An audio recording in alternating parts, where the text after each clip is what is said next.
Bem, meus irmãos e irmãs, celebramos com alegria nesse dia de hoje, primeiro dia do ano de 2023, a solenidade da Santa Mãe de Deus, Maria. A Igreja, na sua beleza, na sua sabedoria, quer consagrar todo o seu povo aos auspícios, à proteção, à intercessão da Virgem Maria. Temos o ano litúrgico e temos o ano do calendário civil, que é para nós também sempre um marco de parada, de reflexão, de renovar os propósitos, ou como nos ensina a palavra de Deus no livro de Samuel, dizer: até aqui nos ajudou o Senhor. Em tempos da nossa história, no decurso do tempo, o homem costuma dar pausas ou determinar períodos da sua história como marcos da sua existência. E os mais próximos que temos são os ciclos anuais. E dizer, como diz a palavra de Deus, até aqui nos ajudou o Senhor, é uma forma de dizer, um ato de fé. Se até aqui o Senhor esteve conosco, temos a esperança da fé de que Ele permanecerá conosco no hoje e para sempre. E ao longo de todo este ano de 2023 que agora se inicia.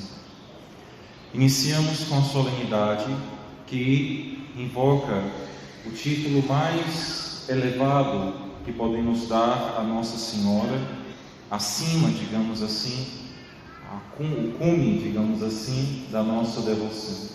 Dizer que Maria é a Mãe de Deus, a Theotokos, juntamente com o mistério de que Maria é a plenitude de graça. E esse título de Nossa Senhora é importantíssimo para a nossa fé cristã católica. Não é apenas um título devocional como tantos outros que nós temos na nossa piedade, na nossa devoção e amor à Virgem Maria. É um título, podemos dizer assim, decisivo na história da Igreja, e é um título que ajuda mais na compreensão do Cristo, até mesmo do que da compreensão da Virgem Maria, ou as duas coisas juntas. Primeiro, para sanar qualquer dúvida ou problemas em relação à devoção à Virgem Maria, devemos entender que na Igreja nós definimos bem as coisas. A Deus nós prestamos um culto de latria, que é a adoração, que é o ato próprio da atitude da religião para com Deus. A Deus se deve um culto de latria, de adoração, de olhar para Deus e reconhecer nele a divindade única e verdadeira. E somente a Deus se presta o culto de latria, de adoração. Há outras expressões que usamos, como por exemplo a adoração da Santa Cruz, mas que por associação, uma vez que não adoramos o madeiro em si da cruz, mas quando se faz a adoração da Santa Cruz, se diz: adoro o mistério do Cristo, do Deus crucificado, no mistério sublime da sua crucificação.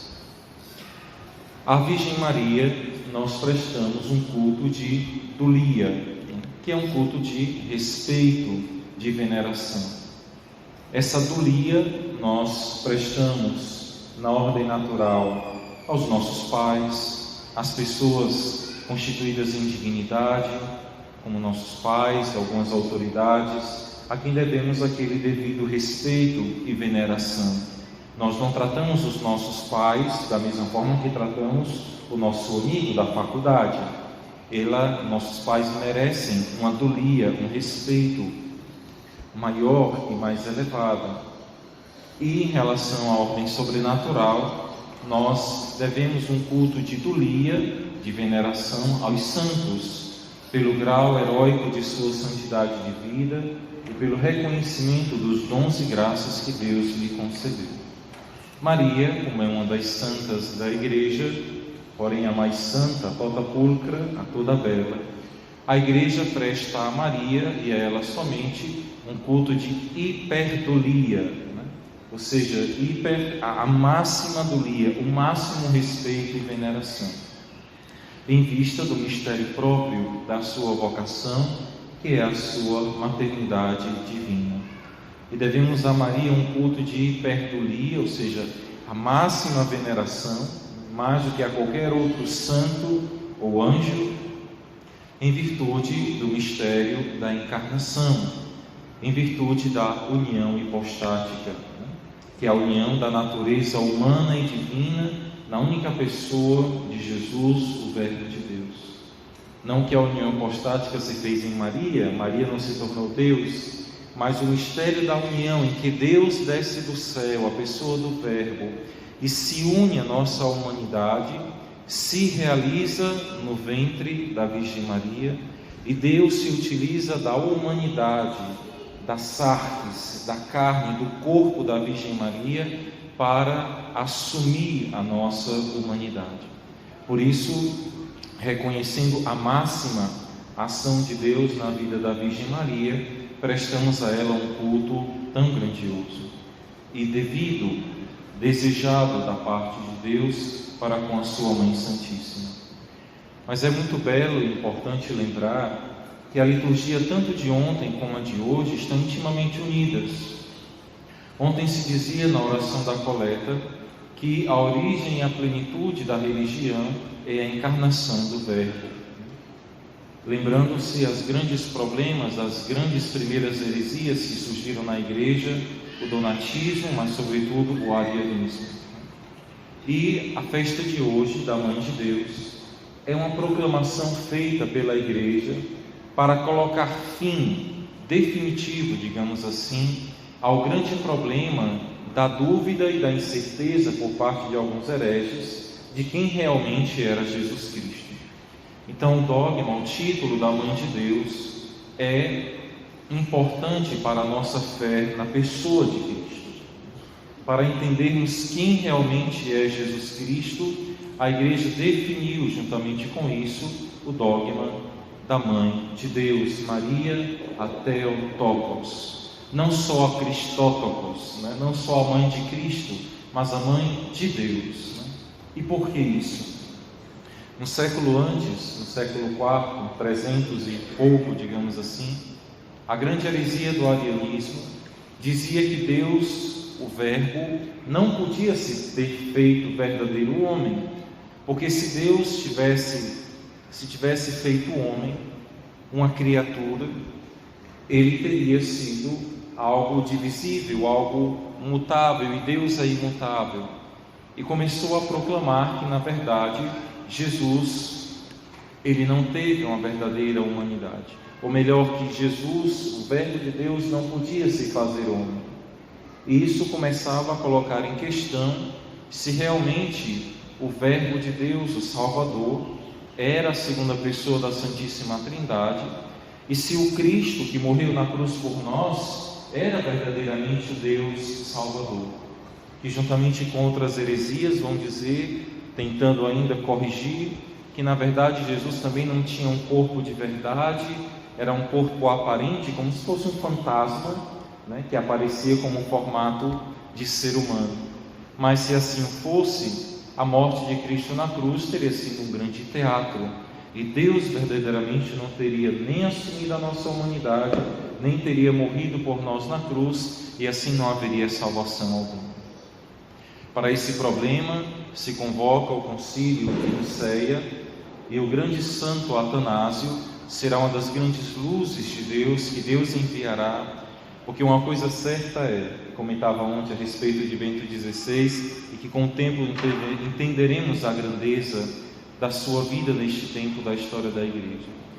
Para grandes heresias e para grandes problemas que põem em xeque a nossa fé católica, Deus suscita e envia ao mundo grandes santos dotados de uma inteligência extraordinária para defender a fé católica e garantir a segurança do depósito da fé.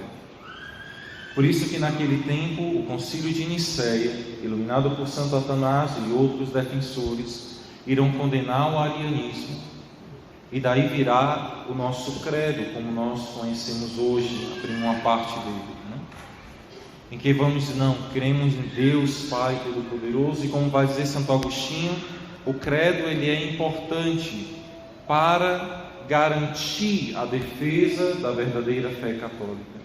Por isso que se alguém parar vocês na rua e perguntarem: você católico, em que é que você crê? Você pode simplesmente responder com o credo: creio em Deus, Pai Todo-Poderoso, Criador do céu e da terra, e em Jesus Cristo, seu único Filho, nosso Senhor, que nasceu da Virgem Maria. Depois, tempos depois, surge como os desdobramentos do arianismo uma outra heresia. O bispo Nestório, bispo de Constantinopla, que era a segunda sede do Império Bizantino, antigamente não era chamado assim, bizantino é uma invenção de historiadores, né? Mas o Império de Constantinopla, e depois o seu bispo Nestório, irá começar a proclamar que, na verdade, não podemos chamar Maria de mãe de Deus, porque Maria não era mãe de Deus, Maria era mãe apenas de Jesus, porque Nestório começou a dizer, a pregar em Constantinopla, que na verdade existiam duas pessoas, existia a pessoa humana de Jesus e a pessoa divina de Jesus, e o pior, né? Por enquanto ele dizia, existiam duas naturezas perfeitas, até aí tudo bem, mas ele começou a dizer, olha, mas quando houve a união hipostática, a encarnação, o homem Jesus era apenas o seu corpo, e a sua alma era apenas a alma animal, a alma vegetativa que faz a gente estar vivo como nos animais. Mas Jesus não tinha uma alma racional, Jesus não tinha sentimentos nem paixões, Jesus não era um homem plenamente. A parte da alma de Jesus foi assumida pelo Espírito da segunda pessoa da Trindade. Ou seja, Deus vem ao homem, Deus vem ao mundo, se encarna, e o corpo de Cristo é apenas como se fosse uma casca, uma armadura, na qual Deus, a segunda pessoa da Trindade, age no meio do mundo. Mas Jesus não tem sentimentos, nem inteligência humana, nem razão humana. Sabemos que isso não é verdade, né? Porque quando nós rezamos as orações eucarísticas, nós dizemos, né? Jesus no seu corpo, sangue, alma e divindade, não é assim? Todas essas definições que a gente reza foram definidas para deixar bem claro quem é Jesus. Jesus tem corpo, sangue, ou seja, verdadeiramente um ser humano, possui uma alma humana, verdadeiramente, e a essa humanidade perfeita se uniu a sua divindade, o seu Espírito divino. E por isso que dizemos que Jesus é uma pessoa divina. Não podemos dizer que Jesus é uma pessoa humana, né? Porque a pessoa, que é o princípio da identidade, só pode ser um. Não pode existir a pessoa humana e a pessoa divina de Jesus.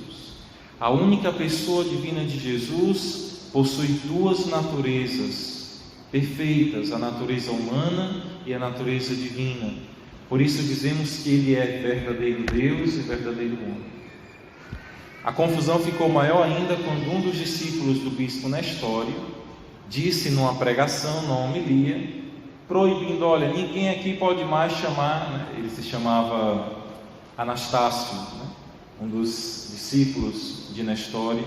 Só olha, aqui a partir de hoje ninguém pode chamar Maria de mãe de Deus, pode chamar no máximo de mãe de Cristo, de Jesus, do Jesus humano, da parte humana de Jesus.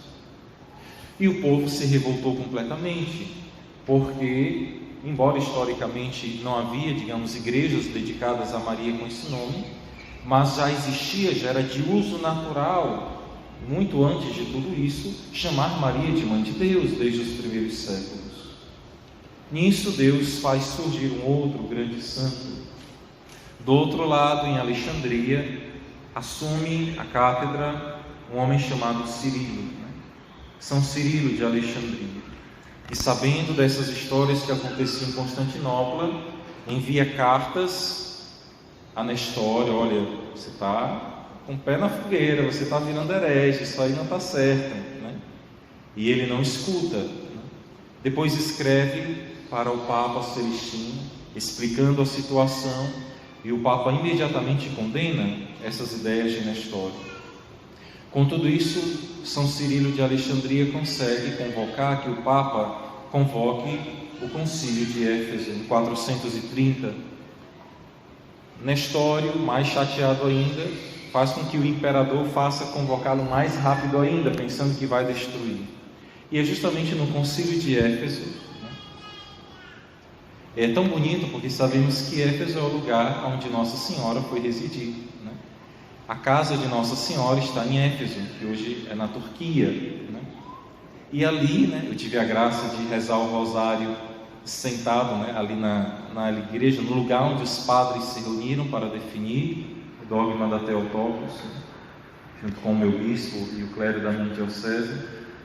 E ali foi definido que Maria é verdadeiramente, conduzido esse concílio pelo próprio Cirilo, né, que o Papa não esteve presente, mas o delegou ser encarregado, declarou Maria como mãe de Deus. E de declarar Maria como mãe de Deus, não só, como se dizia na época, não só como Christotokos, né, a mãe, a parturiente, né, de Cristo, enquanto a pessoa humana de Jesus, a natureza humana de Jesus, né, mas enquanto dizer que não, se eu digo que Maria é mãe de Deus, eu estou dizendo que Maria gerou no seu ventre a gestação da Virgem Maria. Quem estava no seu ventre não era apenas um corpo humano, desalmado ainda mais, né, sem alma racional, que quando nasceu o Verbo veio e tomou para ele, né? Uma coisa assim bem louca, né? Não. Desde o início, desde a concepção, desde o início da gestação do Verbo no ventre de Maria, quem esteve no seu ventre foi o próprio Verbo divino. Deus se uniu pela união hipostática, pela união perfeita das duas naturezas e habitou no ventre da Virgem Maria. Maria gestou dentro do seu ventre, sim, verdadeiramente, o próprio Deus. E não um corpo, como se fosse uma carcaça que depois seria entregue ao Verbo divino. Não, o próprio Verbo divino repousou no ventre de Maria. O Verbo divino silenciosamente habitou. Por isso que Maria é agora invocada como a verdadeira Arca da Aliança. Porque se a Arca da Aliança do Antigo Testamento trazia dentro de si as tábuas da lei, as palavras de Deus em forma de pedra, os 10 mandamentos, Maria traz agora a própria palavra viva e encarnada. Maria é verdadeiramente a mãe de Deus e merece de nós assim um culto de hiperbolia, da máxima reverência, respeito, amor e devoção, porque isso é desejado pelo próprio Deus. E por isso a devoção à Virgem Maria é tão importante, por isso que nos ajudará a não se deixar levar, por exemplo, pelas teses protestantes e tantas outras que serão depois condenadas no Concílio de Trento e em outros momentos pela Igreja. E outra, a recusa à devoção à Virgem Maria é um ato de soberba do coração humano. A hiperdulia, a máxima reverência que damos à Virgem Maria, é um reconhecimento do que Deus fez nela, de que o que ela é, a sua vocação, é um dom de Deus, não é fruto da força humana. Não é que Maria se santificou tanto e tanto que assim Deus a escolheu para ser a mãe de Deus. Não, Maria foi preparada desde a sua concepção também, que foi imaculada. Por isso que chamamos, ela é a Imaculada Conceição. Como ela mesma se revelou, mandou mesmo confeccionar aquela medalha por meio da sua santa, lá na Rue de Lubac, em Paris. E Maria assim vai nos ajudando a compreender o mistério da nossa salvação. Por isso que a devoção a Maria nos dá uma garantia única. E qual é essa garantia? De que quem é devoto de Maria é necessariamente devoto do verdadeiro Deus, do verdadeiro Senhor Jesus Cristo. Quem não é devoto da Virgem Maria corre o risco de passar a adorar alguma outra divindade, ou um Deus segundo outras ideologias ou seitas, como a seita protestante, como a seita espírita e tantas outras que falam de Cristo, mas não falam do verdadeiro Cristo do Evangelho, ou falam de forma deturpada, de forma onde ali não está presente o verdadeiro Deus que se fez homem. A devoção à Virgem Maria é para nós, assim como teve São Leão XIII nas suas visões, nas colunas que sustentavam a igreja, a Eucaristia e a devoção à Virgem Maria. A Eucaristia, nessa visão maravilhosa, na qual depois o Papa irá inserir no final da Santa Missa algumas orações, como oração a São Miguel e outras orações, alguns exorcismos, para proteger a igreja das hostes inimigas. A Eucaristia que dá a nós essa certeza do mistério da encarnação, de que Deus realmente, o Verbo se fez carne.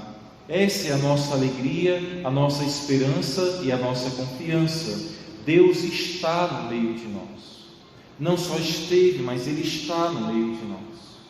E unindo a devoção, a adoração a Deus, a reverência a Deus no culto de latria, se une a devoção à Santíssima Virgem Maria, para dizer que eu creio nesse verdadeiro Cristo, não o Cristo que algumas seitas criaram ou modificaram, mas o verdadeiro Cristo, o verdadeiro Verbo de Deus que se fez carne e, como dizemos no credo, nasceu da Virgem Maria, verdadeiramente Filho de Deus, Filho do homem, verdadeiro Deus e verdadeiro homem.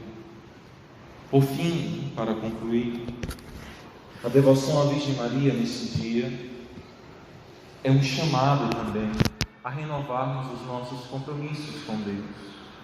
Olhar para a Virgem Maria, para a sua pureza, para a sua fidelidade a Deus, para o seu sim inabalável a Deus, o sim maior, uma fé maior do que a fé de Abraão, uma fé inabalável, que colocou toda a sua vida correndo o risco da fé, de pertencer a Deus somente, de pertencer àquele que é a verdade, que vindo ao mundo ilumina todo homem. Olhar para a Virgem Maria, como vai dizer São Luís de Montfort no tratado, até os santos no céu, até os santos que já estão no céu, quando olham para a Virgem Maria, se enchem de um profundo desejo de eternidade. Até no céu a Virgem Maria ilumina o coração dos santos que já têm a visão beatífica de Deus. Porque diz São Luís de Montfort no tratado que quando os santos eles olham para Maria, já no seu corpo ressuscitado, plenamente ressuscitada, eles aspiram quanto antes à plenitude da ressurreição. Porque sabemos que os santos estão no céu apenas em espírito, os seus corpos estão na terra. Inclusive nós temos alguns pedacinhos deles, como nossas relíquias, para nos ajudar a saber que nós também podemos nos santificar. Mas os santos no céu, olhando para a Virgem Maria, aspiram que chegue logo a plenitude dos tempos, e também eles recebam a ressurreição da carne, e estejam plenamente ressuscitados, para adorarem e prestarem um culto de latria a Deus, não só em espírito, mas também com o seu corpo ressuscitado. Porque assim como as almas que vão para o inferno, na ressurreição da carne, aumentará os seus tormentos, porque sofrerão também no seu corpo ressuscitado para a morte. Assim no céu os santos se elevarão ainda mais em glória e santidade, e prestarão um culto ainda mais grandioso e belo a Deus, quando possuírem também os seus corpos ressuscitados. E para nós aqui na terra, na igreja militante, devemos buscar em Maria essa busca da salvação. Por isso me vem no coração de dizer a vocês uma coisa: renovem nesse dia de hoje o bom propósito de trabalharem com temor e tremor para a vossa salvação.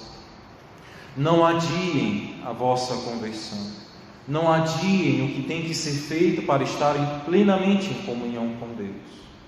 Se há resquícios de pecados, se há situações na vida que precisam ser ainda colocados sob a cruz de Cristo, que precisam ser confessados, situações na vida que precisam ser resolvidas para estar em plena comunhão com Deus, façam um propósito hoje, no dia da Santa Mãe de Deus, o propósito de que eu estarei caminhando para o céu.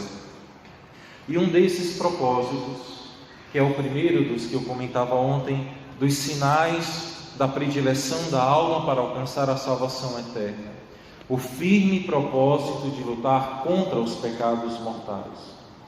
Diz: Senhor, a partir de hoje eu vou levar uma vida onde eu vou lutar para nunca mais cometer pecados mortais, o que é perfeitamente possível, e não só é possível, é um dever do cristão, porque os pecados mortais colocam em risco a nossa salvação eterna.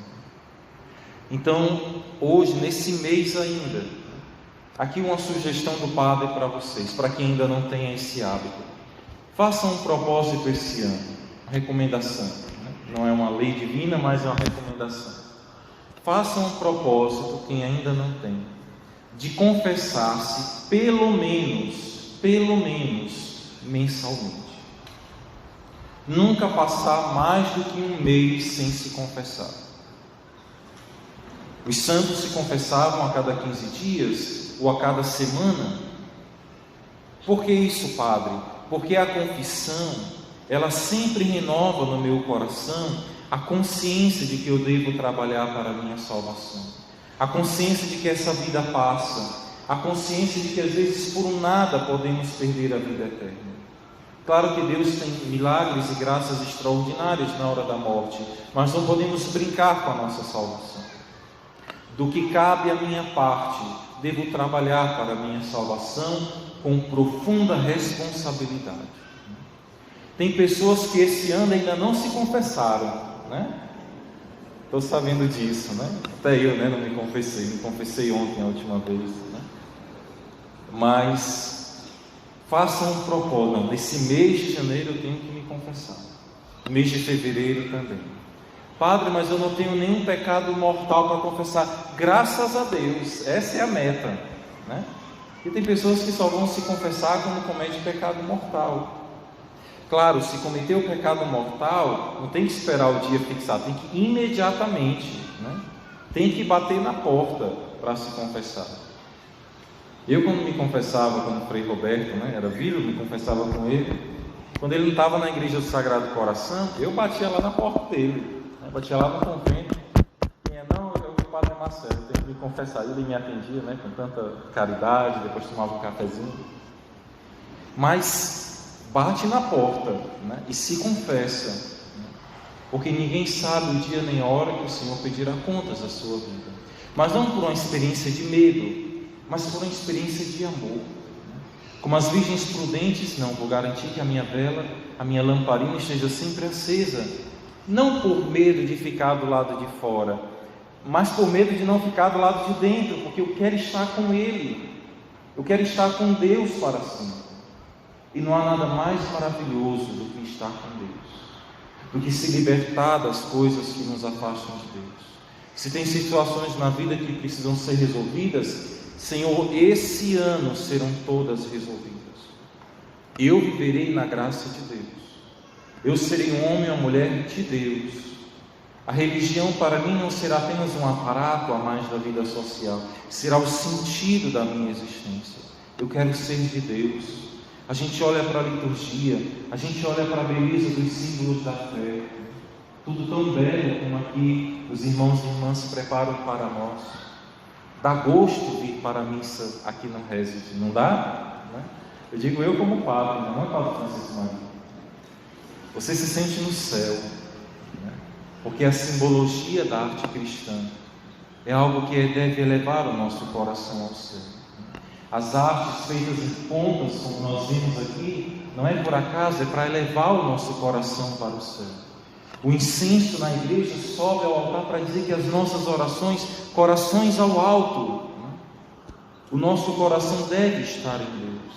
E a beleza, a liturgia, a delicadeza como se preparam, se realizam as coisas, é um sinal visível do amor que se tem ou não por Deus.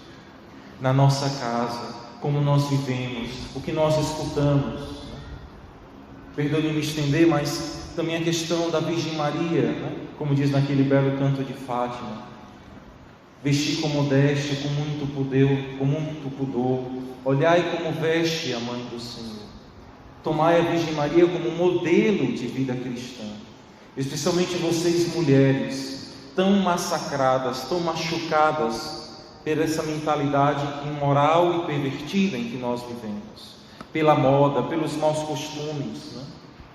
Quais são as músicas que eu escuto? Quais são as roupas que eu visto? Né? Faça um propósito, se você tem roupas, né, que você sabe que são muito sensuais, Senhor, nesse mês de janeiro, hoje ainda se possível, eu vou me desfazer delas. Você não vai doar para os pobres, porque tirar de um para dar para o outro não dá certo. Tem roupas que são tão inúteis e tão ruins que devem ser mesmo rasgadas, né?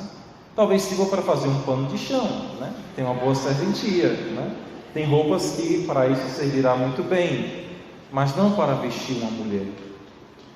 Não para vestir uma mulher que é a imagem e semelhança de Deus, templo do Espírito Santo.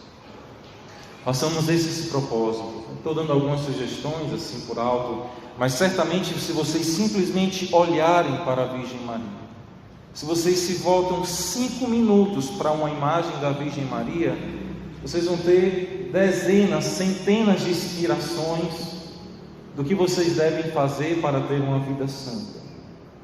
Porque a Virgem Maria está lá no coração dela dizendo, né? Te prepara porque eu te quero aqui no céu comigo.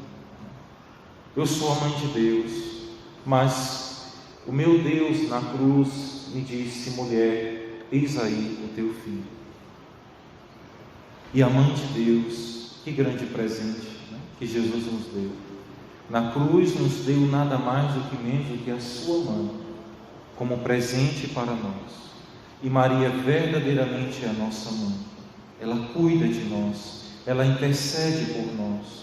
E a devoção à Virgem Maria nos une àquela onipotência suplicante, da qual nunca se ouviu dizer que algo que foi verdadeiramente pedido à Virgem Maria não se foi alcançado. E não há graça maior que a Virgem Maria nos alcança do que a graça de sermos santos, do que a graça de sermos homens e mulheres de Deus, cada um na vocação a qual o Senhor o chamou e o agraciou. Louvado seja nosso Senhor Jesus.